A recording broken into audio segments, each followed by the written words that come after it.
माझ्या पाठीमाग माझी आजी बसली काय.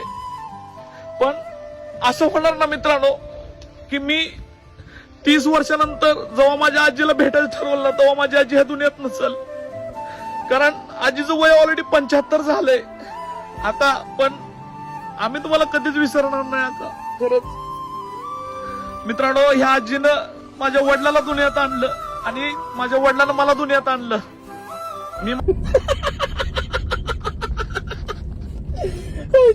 रे बाबा, ए माया येड झव्या. अरे 2-3 दिवसाखाली तर त्या म्हातारीला तू साडी शाल बिल हारबीर घेऊन गेलता आणि तू आज लागा त्या म्हातारीला घालवाय निघला वय. काय त्याच्या आयता दाना म्हणला अवघड धंदा आहे बाबा. म्या ती म्हातारी सुद्धा म्हणत असेल कशाला माझ्या लेकानं ह्याला काढलाय आणि कशाला नाही काय माहिती.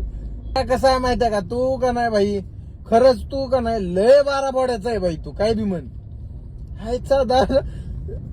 अरे भाई माझं खरं डोकं हँग झालं आज माहितीये का. म्हणजे माया तू का नाही व्हिडिओ साठी म्हातारीला मारलं भाई. ती म्हातारी सुद्धा म्हणत असेल तू जरा जवळ ये रे भाड्या, तुझ्या गांडीतच काठी घालते. नाही म्हणजे भाई व्हिडिओ साठी काही पण हा भाई. म्हातारी का नाही पाठीवरनं बिटीवरनं हात फिरवते म्हणजे म्हातारीच्या का नाही 100% कानपूर में हरतालाय. नाहीतर म्हातारीला तू काय अशा बेधडक बेट्या ऍडव्हान्स मध्ये शुभेच्छा द्याव्या. म्हातारा माणूस आहे ती, लय टिकाराचं असतंय म्हातारा माणूस. काय म्हणजे नेमकं मेरे को है ना ऐसा सोचना पड़ता है रे मेरे को, क्या गाली दू तेरे को मैं.